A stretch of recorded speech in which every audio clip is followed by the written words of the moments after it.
NDTV कायमच सर्वसामान्यांचा आवाज ठरलेला आहे। शहरातल्या आणि गावागावातल्या समस्या आम्ही नेहमी तुमच्यासमोर मांडतो।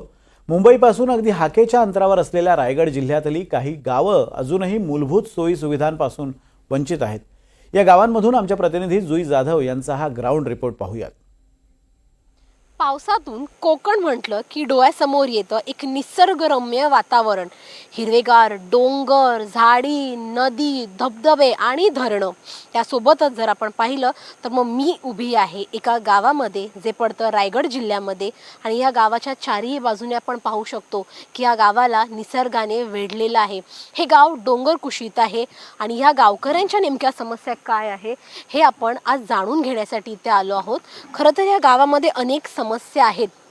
कोकणामध्ये अनेक नागरिक पावसाळ्यातून फिरायला येतात, मात्र त्याच पावसामध्ये ह्या गावकऱ्यांना काही समस्यांना तोंड द्यावं लागत आहे आणि त्या समस्या खरंच बिकट आहेत। त्यामुळे पिंपळवाडीची ही काय कथा आहे आणि त्यांना नेमकं काय समस्या सहन कराव्या लागतात हे जाणून घेण्यासाठी आज आपण इथे आलो आहोत।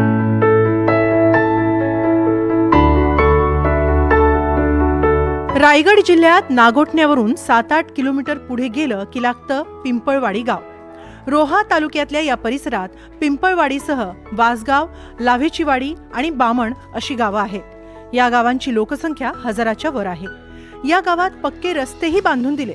तब्बल 1.25 कोटी या रस्त्यांसाठी खर्च केले, मात्र ते रस्ते काय दर्जाचे होते ते यावेळीच्या पावसानं उघड केलं। रस्ते पावसात वाहून गेले। मी या गावाच्या रस्त्यावर उभे आहे आणि या रस्त्याची अवस्था आपण पाहू शकता। केवळ 2 महिन्यांआधी हे रस्ते बनवले गेले होते आणि याची दुर्व्यवस्था अगदी 2 महिने पावसाळ्यातच झालेली आहे। मोठमोठे खड्डे पडलेले आहेत आणि त्या खड्ड्यांमध्ये पाणी साचलेलं आहे। हे पाणी साचल्यामुळे जे वाहन चालक कधीतरी जे इथे येतात वाहन चालक, त्यांना प्रश्न पडतो की नेमका खड्डा किती मोठा आहे आणि त्यामुळे इथे खूप धीम्या गतीने त्यांना प्रवास करावा लागतो।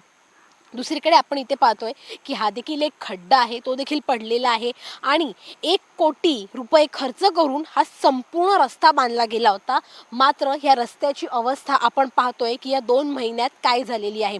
अशा परिस्थितीमध्ये जरी ST आणायचा विचार झाला तरी रस्ता पहा किती अरुंद आहे आणि या अरुंद रस्त्यामध्ये हे पडलेले खड्डे आहेत। हा केवळ रस्त्याचा एक भाग आहे, असं या संपूर्ण परिसरामध्ये खड्डे पडलेले आहेत। या अशा परिस्थितीमध्ये इथले नागरिक पायी चालत जातात आणि आपली वाट शोधत त्या संपूर्ण रस्त्यामध्ये ह्या गावाच्या टोकापर्यंत आपला प्रवास करतात। त्यामुळे या गावकऱ्यांच्या पुढे रस्त्याचा देखील एक मोठा प्रश्न उत्पन्न झालेला आहे। गावातल्या रस्त्यांची अक्षरशः चाळण झालीय। आता खड्ड्यांतून वाट काढत ग्रामस्थांना गावात पोहोचावं लागतं। आणि रस्ता चांगला नसला तर मग आमचं जीवन जाणार इथं। मग इथले जे स्थानिक नेते आहेत ते इथे येत नाहीत का? ते तुमच्या समस्या जाणून घेत नाहीत का? इथं स्थानिक नेते आहेत ते कोणी आमच्याकडे लक्ष करीतच नाही अजिबात। न आमच्या ग्रामपंचायतीत सरपंच आहे, सरपंच फक्त मत घ्यायला पुरता येतो, बाकी आमच्याकडे लक्षच टाकत नाही ना। तर आमच्या सुविधा कशा होतील, गाव कसा चालतंय कसा नाही, आपल्या वाड्या कशा आहेत यात आणि नीट बघायला नको। या गावात एकही ST येत नाही। गावात 2 ST स्टँड आहेत। 5 वर्षांतून एकदा या गावात ST येते।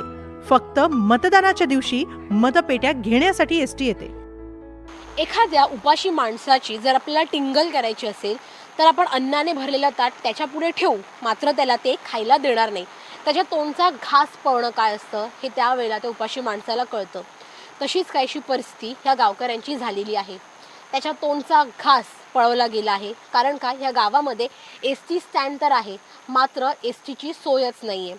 ह्या गावामध्ये एकूण 2 ST स्टँड आहेत, पण ST मात्र एकही येत नाही।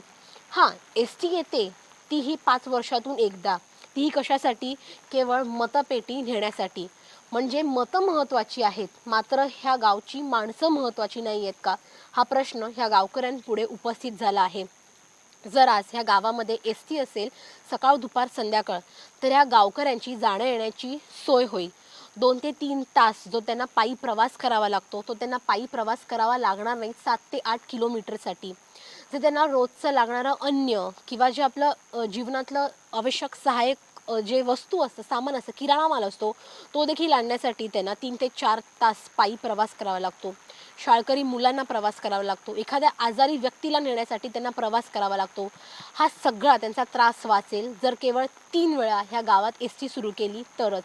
ह्या गावकऱ्यांची एकच मागणी आहे की आम्हाला या गावामध्ये एस टी सुरू करा. मात्र त्या देखील प्रश्नाकडे दुर्लक्ष केलं गेलं आहे आणि केवळ मतपेटी नेण्यासाठी ह्या गावकऱ्यांना एस टीची सोय पुरवली जाते. एस टी स्टँड बांधलेत, असे भरपूर बांधले पण मोडले पण ते, पण एस टी फक्त मतदानाच्या टायमाला फक्त पेट्या नेण्यासाठी येते, बाकी दुसरी कशासाठी एस टी. आम्ही तेव्हा बघितलेले एस टी हे गावात आमच्या आलेले 5 वर्षातून फक्त एकदा संध्याकाळी येते मतदान बुथावर. तक्रार मागणी केली आम्ही, फक्त तोंडी केली आम्ही, बाकी अशी पत्रकार व्यवहारात अशी नाही केलेली. मग इथल्या स्थानिक नेत्यांचं काय म्हणणं आहे, ते इथे येतात का तुमची समस्या बघण्यासाठी? बघण्यासाठी त्यांचे जेव्हा इलेक्शन पिरियड असेल त्या टायमाला 5 दिवस फेऱ्या मारतात, बाकी त्यांचे बाकी काही बोलत नाहीत ते. रस्ते नसल्यानं अनेक अडचणी येतात. एखाद्या महिलेच्या प्रसूतीवेळी झोळीत घालून न्यावं लागतं. मला पण डिलिव्हरीसाठी नेणार होतं, पण असाच पाऊस जाम पडत होता. माझ्या खांद्यावरून आई बाबांनी नेलं. गाडी मागवली होती पण गाडी पण द्यायला मागत नाही. असे सरकारी दवाखान्यात पण कोणी विचारत नाही आमच्यासारख्या गरीब लोकांना. तुम्ही विचारलं होतं ना सरकारी दवाखान्यामध्ये हो, गाडीसाठी? अंगणवाडी वगैरे आहे पण ते पण नाही जास्त असं लक्ष देत आमच्या लोकांना. या गावात शाळा आहे ती फक्त 4थी पर्यंत. 4थी नंतरचं शिक्षण नागोठण्याला जाऊन घ्यावं लागतं.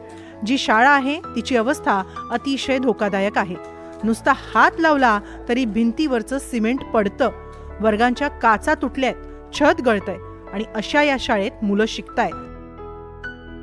शाळा म्हटली की आपल्या डोळ्यापुढे उभं राहतं त्या म्हणजे 4 भिंती, छान एक असं बोर्ड, ब्लॅकबोर्ड ज्याला आपण म्हणतो, शिक्षिका, खूप असे मोठाले रूम्स ज्याला आपण क्लासरूम्स म्हणतो, वर्ग म्हणतो. मात्र पिंपळवाडीच्या ह्या शाळेची जर आपण अवस्था पाहिली तर मग अत्यंत वेगळी आहे. ही शाळा नेमकी कशी आहे, त्याच्यामध्ये काय असुविधा आहेत हे आपण पाहणार आहोत. ह्या शाळेची अवस्था नेमकी कशी आहे. सर्वप्रथम जर आपण ह्या शाळेची बाहेरची भिंत पाहिली तर मग संपूर्ण शेवाळ्यांनी भरलेलं आहे. हे आपण इथे पाहू शकतो की भिंती ज्या आहेत त्या भिंतींचे हे भाग निघालेले आहेत आणि इथे जर आपण हात लावून पाहिला तर मग इथे हे जे भिंतीचे हे असे अक्षरशः भाग निघतायत. ह्या भुगा होतोय, ह्या संपूर्ण भिंती जी काही बांधली आहे ही सिमेंटीकरण जे केलेलं आहे त्याचा भुगा होत आहे. अत्यंत धोकादायक अशी परिस्थिती आहे. केवळ 2 वर्ग इथे आहेत जे आपल्याला दिसत आहेत. 4थी पर्यंतची ही शाळा आहे, मात्र त्यासाठी देखील हे 2 वर्ग आहेत, ताडपत्री लावले गेले आहेत. जर आपण वरचा परिसर पाहिला तर मग वरती देखील ओलावा आपल्याला पाहायला मिळतोय, त्यामुळे कदाचित गळत देखील असेल ही शाळा. ह्या जो ओलावा निर्माण झालाय ह्याच्यामध्ये जे स्लॅबसाठी लागलेले रॉड्स आहेत लोखंडी, ते लोखंडी रॉड्स देखील आपल्याला इथे पाहायला मिळत आहेत. हा झाला बाहेरचा भाग. आता आपण वर्गाच्या आतमधली परिस्थिती बघूया की नेमकी या वर्गाच्या आतमधली परिस्थिती कशी असते ती. कारण का जेव्हा आपण एखादा वर्ग म्हणतो तेव्हा मुलं त्या वर्गामध्ये शिकण्यासाठी उत्सुक असतात की आपला वर्ग कसा असेल, आपण जिथे शिकतो, जिथे आपण आपल्या पुढच्या आयुष्याचे धडे घेतो ते कसं असतं. ह्या जर संपूर्ण आपण परिसर पाहिला तर मग इथे ह्या ज्या आपण विंडोज पाहिला ह्याच्या त्या भिंत ह्या काचा देखील तुटलेल्या आहेत. इथे आपण पाहतोय, मी कॅमेरामॅनना इथे रिक्वेस्ट करेन की इथे आपण फिरवावा कॅमेरा. आणि ह्या ज्या खिडक्या आहेत त्या खिडक्यांच्या काचा देखील नाही आहेत, काचा तुटलेल्या आहेत. हे असे इथे पडदे लावलेले आहेत ज्याला आपण प्लॅस्टिक म्हणतो, जेणेकरून पावसाची झड आतमध्ये येऊ नये यासाठी. मात्र ह्या 4ही भिंतींना ज्या खिडक्या आहेत त्या 4ही भिंतींच्या खिडक्यांच्या काचा ह्या तुटलेल्या आहेत. त्यामुळे निश्चितच जे एक स्वप्न असतं मुलांचं एका वर्गात च्या संदर्भातलं की आपला वर्ग असा असावा, आपला वर्ग तसा असावा, तसा हा वर्ग मुळीच नाही आहे. इथे जर आपण ही बाकं पाहिली तर मग बाकं देखील मोजकीच आहेत. म्हणजे एका बाकावरती जरी आपण 2 मुलं बसतात, इथे केवळ 1 2 3 4 5 म्हणजे केवळ 10 मुलं बसतील इतकी क्षमता ह्या बाकांची आणि या संपूर्ण वर्गाची आहे. ही देखील खिडकी जर आपण पाहिली तर मग ही देखील तुटलेली आहे. कोणाचा हात जरी चुकून ह्या खिडकीवर पडला, ह्या काचेवर पडला तर हाताला इजा होऊ शकते. अशी एकूण ह्या पिंपळवाडीच्या शाळेची अवस्था आहे. इथली मुलं जी 4थी पर्यंत शिकतात त्यांच्या जीवाशी हा खेळ आहे. खरं तर हे म्हणणं गैर राहणार नाही, कारण का डोंगराच्या कुशीत हे गाव आहे आणि जर अतिमुसळधार पाऊस पडला, जर भूस्खलन झालं तर मात्र ही शाळा देखील त्या डोंगराखाली येण्याची शक्यता वर्तवली जाते. लहान मुलं इथे येऊन शिकतात, त्यांच्या जीवाशी हा अक्षरशः खेळ आहे जो माजवलेला आहे. आणि इथल्या शिक्षिकेचं म्हणणं आहे की आम्ही प्रस्ताव दिलेला आहे, मात्र त्या प्रस्तावावर नेमकं कधी काम होतंय आणि तो प्रस्ताव कधी मान्य होतोय, ह्या मुलांसाठी एक भक्कम शाळा कधी उभारली जाते, हा प्रश्न इथे उपस्थित केला जात आहे NDTV मराठीतर्फे. या शाळेच्या अवस्थेबद्दल अनेक तक्रारी करण्यात आल्या, मात्र कुणीही दखल घेत नाही. दादा काय सांगाल, किती वर्षांपासून तुम्ही ह्या गावामध्ये राहताय? आम्ही इथं पिढ्या आणि पिढ्या आमचे आजोबा पंजोबा सगळं इथंच वारले. कोण किती काय झाले, आम्हाला इथं काय सुविधा होत नाही. नेमक्या काय काय समस्या आहेत, त्रास काय काय होतो तुम्हाला या गावामध्ये? त्रास होतो म्हणजे आमच्या इथं शाळा आहे पण ती 34 पर्यंत. आम्हाला पुढं शिक्षणाचा आधार नाही आहे.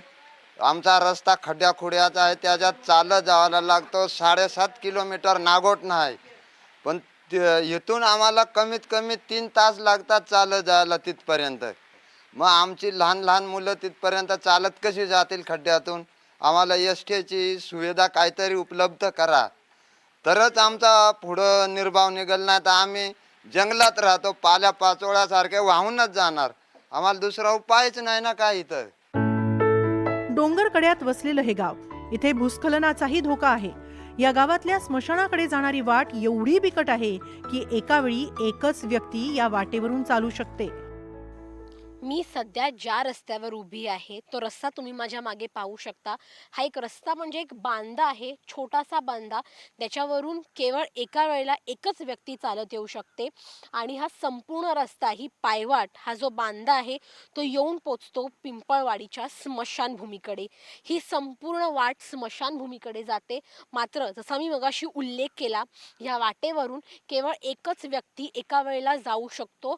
म्हणजे एखाद्याचं प्रेत आपण 4 खांद्यांवर घेतो, तर मग ते हे गावकरी कसं नेत असतील, हा एक मोठा प्रश्न देखील इथे उपस्थित होतो. पावसातून खरं तर इथे ह्या गावकऱ्यांची कमाल आहे, कारण का एक प्रेत एक जण कसा नेत असेल याचा आपण विचार देखील करू शकत नाही. हे स्मशान आहे पिंपळवाडीचं, आणि या संपूर्ण परिसरामध्ये जर आपण आजूबाजूला पाहिलं तर मग हिरवळ आहे. जमीन देखील इथे शेवाळ्यांनी भरलेली आहे, त्यामुळे घसरण्याची शक्यता इथे अधिक आहे.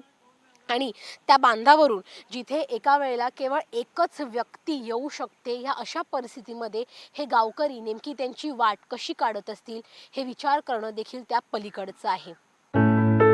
महाराष्ट्रानं किती प्रगती केली आहे आणि राज्यात केवढा विकास झालाय याची भाषा कायम राजकीय नेत्यांची असते.